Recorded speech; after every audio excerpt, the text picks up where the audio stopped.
আজ তারিখ হচ্ছে 5 জুলাই 2024, সঙ্গে শুক্রবার। তো চলুন জেনে নিই আজকের খবর। মণিপুরকে শান্ত করতে কি পদক্ষেপ, সংসদে মুখ খুললেন প্রধানমন্ত্রী। নীরব কেন মোদি? দীর্ঘদিন ধরে প্রশ্ন তুলছিল বিরোধীরা।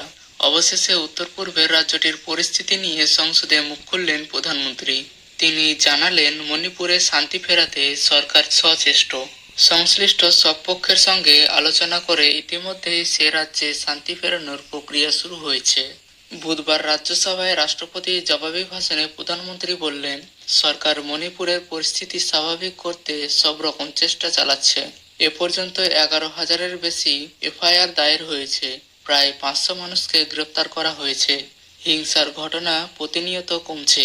রাজ্য ও কেন্দ্র সরকারের যৌথ প্রচেষ্টায় সে রাজ্যের উত্তর পূর্বের রাজ্যটির অধিকাংশ জায়গায় শান্তি ফিরছে।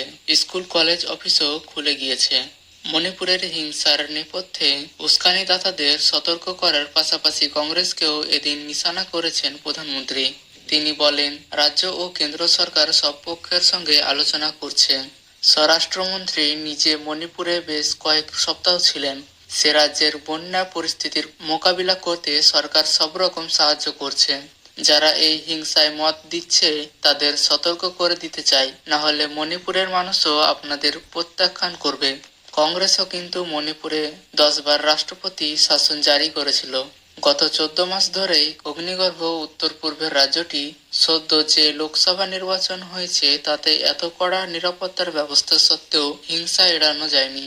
একাধিক বুথে ছাপা বুথ দখলের অভিযোগ উঠেছিল, চলেছে গুলিও। সেসবের পর ফলাফলে দেখা যায় রাজ্যের 2 আসনই অপ্রত্যাশিতভাবে জিতে নিয়েছে কংগ্রেস।